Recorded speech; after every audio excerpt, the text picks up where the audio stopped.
Hi, everyone. Welcome to Whale FM, a platform where we interview the most prominent movers and shakers in the metaverse and the NFT industry today. This is Annissa, and in the next 40 minutes, we'll be talking to our guests about everything and anything art and crypto in the NFT scene, otherwise known as non-fungible tokens.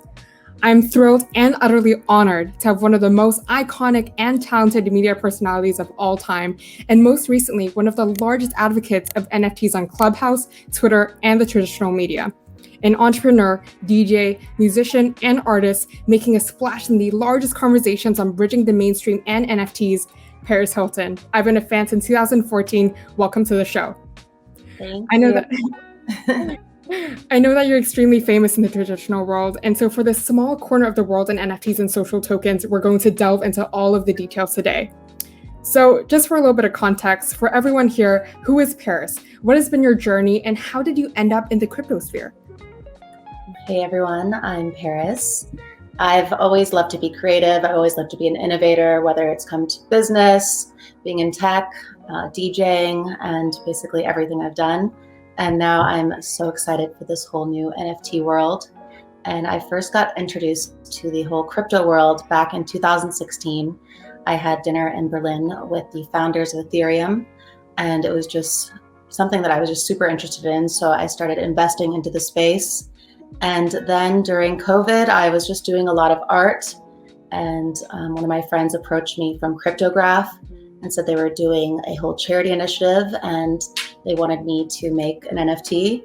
So this was in March 2020, and I made a drawing of my cat, Munchkin, and it won the Best NFT Charity Award. So I was very proud of that. And it's just been amazing to see how NFTs have blown up in the past few months. That's fantastic. I was watching your documentary that premiered in September, The Real Life Story of Paris Hilton, and really managed to understand your story. And your story is inspirational, right? You're talking about breaking your silence, revealing a side you've never shown before, empowering yourself and moving forward against all odds. Could you tell us a little bit about that journey, what it was like, and what are some of the events that shaped you into who you are today? And how you've translated your life story into your work, your art, and your businesses? Well, in my documentary, This is Paris, that was just the most revealing I've ever been in my life. Just discussing things that I had never told anyone before. And when I was a teenager, I was sent away to these boarding schools, which were very abusive. And it was just such a traumatic experience. But it really shaped the woman who I am today. It really just gave me this drive and determination to work so hard and be independent and be so successful that no one could ever control me again. And just to want to do big things in life and be great and just work extremely, extremely hard. So I think, just going through that was so difficult, but I really turned just my pain into a purpose. And with everything I've been through, art has been something that's always been very healing to me. Amazing. I think that's a fantastic answer, Paris, and especially with the new bill that you helped sign into law with breaking cold silence. It's just amazing all the work that you're doing. You know, this bill is going to protect the youth, and so it's just kudos to you, Paris. Kudos to you. Yeah, so I saw this post on your Instagram, but could you tell everyone what you named your newest additions to the Hilton pet family? Yes, these are my new babies.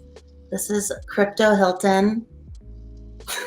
And this is Ether Reem, because my fiance's last name is Reem, and if you say it all together, it's Ethereum. So yeah, this just shows my obsession with NFTs and the crypto space that I've now named my dogs after it. So I love them so much and so happy to have them as part of the Hilton Pets family. That's beautiful. And I can't wait to have them be part of this interview just right next to you as well, listening and learning about crypto. But Yeah. Crypto and NFTs is definitely a lifestyle now. I'm definitely going to make a piece on them one day too. I've already started just painting and doing some art on them. So they'll be a cool NFT soon. That would be amazing. I'm sure your fans and everyone here would be so stoked to see them as an NFT. So now that we know who Paris is, we know your goals, your life mission, and how you're looking to make an impact on the world, let's talk about NFTs.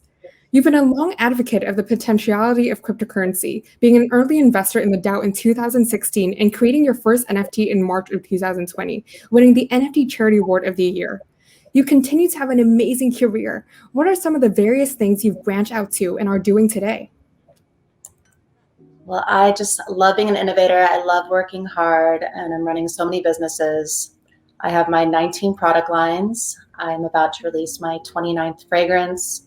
I'm investing into amazing entrepreneurs and getting into the tech space. So I'm doing so many things that I love, but I'm really putting a focus on 5 key areas. One is audio. I just launched my new podcast, This is Paris, with iHeartRadio. And it's not only my podcast, it's as well as 2 to 3 podcasts that I will be producing every single year. So it's my own audio company called London Audio, which I am just having the best time with. TV is another focus of mine. I just signed a huge deal with Warner Brothers. So I have my new production company called Slivington Manor Entertainment. And I'm producing my first show right now. So I should have 2 shows on the air by the end of the year. Another huge focus for me is my social advocacy work. I just went back to Utah last week and we passed my first bill, SB 127, which is going to protect children from abuse. And this is the first step. And next, I'm going to be taking it to a federal level. So this will happen in all 50 states. So I am so proud of that, because just being a little girl and going through what I went through, just to now know that everything that happened to me back then would be illegal today. And another huge focus for me is my new company I invested in called Reset, which are supplements based on stress and anxiety. I think that's so important for people to really pay attention to their mental health wellness, and very excited about that. And then, of course, NFTs. This is something that I am most excited about and have just been obsessed, really learning all there is to know. And it's just really just blows my mind, the possibilities with this. So just excited for my first drop. Fantastic. And it's so important with the work that you're doing, right? And you're doing so much. You're branching off into so many different directions. So you're really embodying sliving, which is the word that you coined. And so, a lot of platforms are competing with creators and their economies right now, and in many instances, demonetizing them. How do you think the NFT space will disrupt the traditional art or music industry? Well, as I wrote in my article on ParisHilton.com, I believe that NFTs are the future, and it really gives the power back to the creator. And now that there's no need for a middleman, I felt just in the past, it was always about either a record label, whether it was for music or art galleries. And now everybody has the chance to really get their work out there and get what they deserve from it. Because I feel that, in the past, it wasn't that way. And this is definitely the future. That's an amazing answer, Paris. And I think you really hit the nail on the head there about giving back to creators and giving the power back. You really see this dynamic change in the industry. So it's very, very important. So in the documentary, you mentioned having to prove yourself, especially being a woman in a male-dominated world in this industry. I resonate with that because I do see a trend in female artworks being valued less than males in both the arts and collectibles. How do you think the blockchain is going to aid in shifting that narrative and increase accessibility for women? Well, with the blockchain, I think it's really going to level the playing field so that more doors will be open to others. And I think for women, I just have seen so many incredibly talented female artists.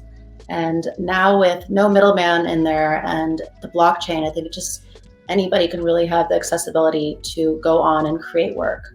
So I think it's all about empowering women and really making them want to come out and show their work. And that's why I'm so excited about my next initiative. And to see so many women in the space really supporting each other and coming together, I think it's just such a beautiful thing. Absolutely. How do you see NFTs changing people's perception on the beauty and the fashion industry?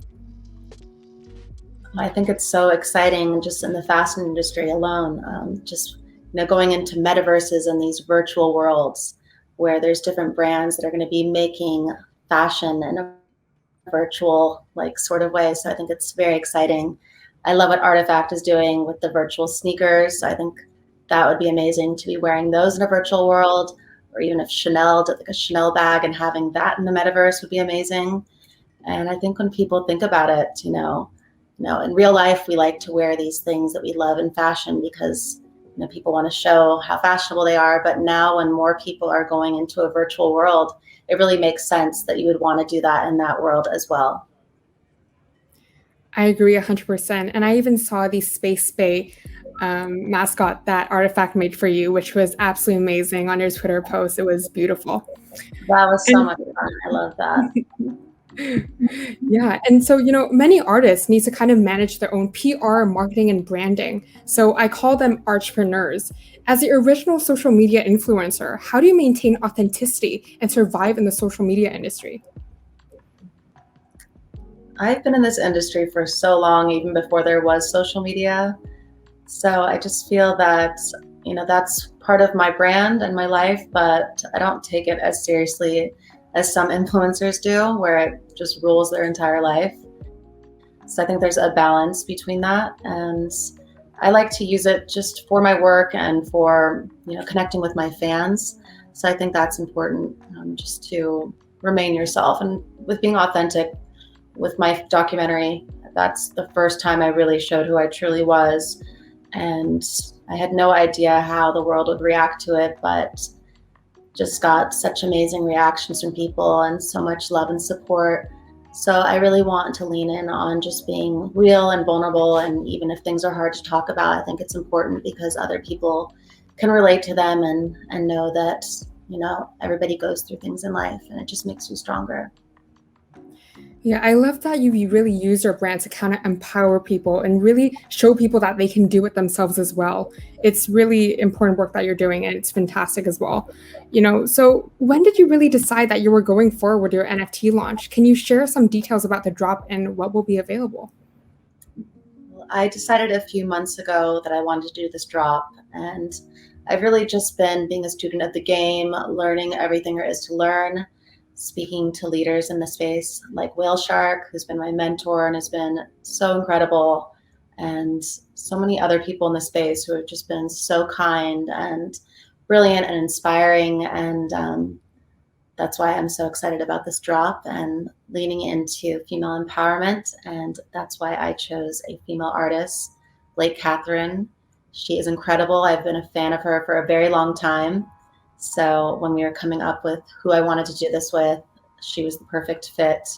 And I think just working with her has been amazing. And we're having the drop on April 17th on Nifty Gateway. And it's just been an amazing process working together. And I'm so excited for everyone to see this art. It is just incredible. It's really beautiful. And really each piece has a story that relates back to my life. And I think everyone's really going to enjoy seeing them. Yeah, I remember seeing your posts with showing mood boards to Tim Kang and even Blake Kathryn. Can you kind of walk us through the collaboration process with Blake and some of the decision making on these pieces? I loved him. He's so cool. And with Blake, it was amazing. Just first, I made mood boards of what I wanted it to be like.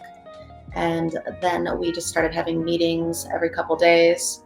We would be doing it on Zoom and basically going over everything. And I'm very hands-on in everything I do. So we would just be going back and forth with different ideas and inspirations. And then she started creating it, and again, more notes. And since she lives in Los Angeles, it made it easier for her to come over, and we got to do it face to face, which was really helpful. And yeah, we just have the same aesthetic and the same vibe. So it was really just magical to work with her. And the pieces just have blown my mind. I just looked at the final ones today and just super, super excited. Yeah, that sounds like a fantastic experience and a beautiful one as well. And when did you realize you wanted to become an artist? I've loved art ever since I was a little girl. It's always been something that's been a huge passion of mine. And I think being an Aquarius, we're naturally creative people. And I just have always loved art. It's just always been my favorite thing to do in school. And now as an adult, it's my favorite thing as well. That's beautiful. So the key to being creative is being an Aquarius. I'm going to write down my notes here. So what are your biggest artistic influences or inspirations? And what kind of art do you draw inspiration from the most? Well, I've always loved art, and now I am just really loving all the digital art, and it's amazing just what that you can find online. I just go on Instagram, and I'm going onto a lot of the platforms, and I actually just started collecting. So I have my collection on Nifty Gateway. So that's been so much fun just to see so many new artists and emerging artists, and really just supporting all of them. And I'm really paying attention to PAC this week because they just did their launch on Nifty Gateway with Sotheby's, which is revolutionary and just incredible art. And we've connected and maybe doing something together in the future. Ooh, teaser. It's a teaser. It's a wink, blink, blink, blink. Yeah, I mean, over the past few weeks, you've really managed to amass a sizable collection on Nifty Gateway, which is just fantastic. And so, I really wanted to mention the little Hiltons in this interview as well. So for artists, and fan interaction is a key component for market presence. How do you feel NFTs enhance this connectivity? I love how NFTs really bring everyone closer together. And I love my little Hiltons, and they're all very excited about this drop. And I think it's amazing because for your fans, you can really they can own a piece of you basically. And, it's exciting to make pieces that they can either trade with each other or even sell. So it's just, I think, amazing that now with this art in a digital form, that it's available to my fans all around the world. And it's really incredible with this technology, what's possible.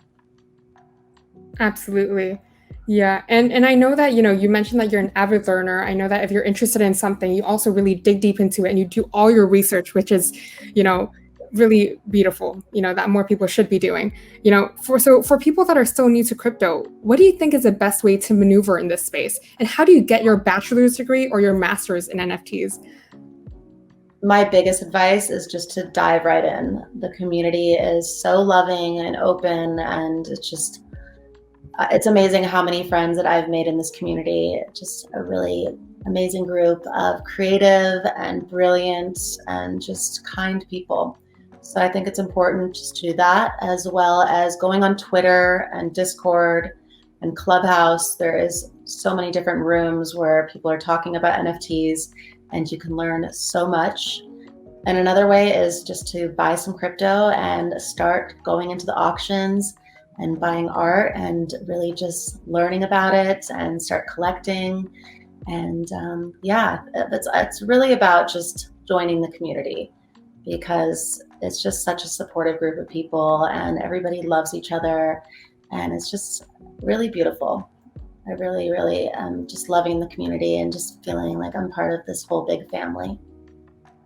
I think you're spot on there, Paris. I think that the blockchain is really one of the best places for networking and also connecting with people, because there's a handful of people like you and yourself that are open to mentoring and teaching people and spreading that knowledge and really passing it down, which is just amazing. And you've been very active and supportive in the NFT rooms on Clubhouse as well. Can you tell us what drew you there, and what are your thoughts on the greater NFT community there? I really love Clubhouse. I think it's just an amazing platform. It's not one of these vanity platforms. It's not about like photos or videos or pictures. It's all about your voice, the knowledge that you bring, and just the community there is, again, just so supportive. I learned so much. There's so many amazing leaders on there. That's where I met Whale Shark, as well as Josh and Matthew, the founders of Origin, and just so many other amazing leaders in the space who have just really shared their knowledge with myself and everyone listening. And I think that's just a really amazing thing to do if you want to learn about the space and get involved, is to go onto Clubhouse. As I said before, there's just so many rooms dedicated to NFTs. And it's really somewhere where you could just learn everything there is to know and have incredible discussions about it. And it's really just fascinating to listen to. I agree. I think in hindsight, nobody really saw or knew that NFTs were really going to be residing on Clubhouse. So I think it's perfect timing that you've really entered this space and managed to introduce yourself. So this is going to be my last question for you, Paris, but can you tell us what's next for Paris Hilton? Well, I'm just excited for the next phase in my life, to get married and have a family, and also just continuing to do all my advocacy work and really pushing this to a federal level. and just all my businesses and the NFT world, continuing to empower female creators. And yeah, I really just feel really blessed in life, and I love to create beautiful things that people can enjoy. And I love my fans so much, and I'm very excited to be in a space, and I've just felt so welcomed and feel like I'm home with everybody. So it's a really amazing feeling, and I want to continue doing it. That's an amazing answer, Paris. And thank you so much for answering all of my questions. We could probably go on for hours just talking about NFTs. So we'd love to have you on again one day to talk about how you've developed and grown with the space. I would love that. And just a reminder that the drop will be happening on the 17th. I'm sure I'm going to be there. So see you all on the 17th on Nifty Gateway. Yes, thank you. Until Thank you. I say hello and send my love. Will do. Amazing. All right. Have an amazing day, Paris. Thank you. Yeah. See ya.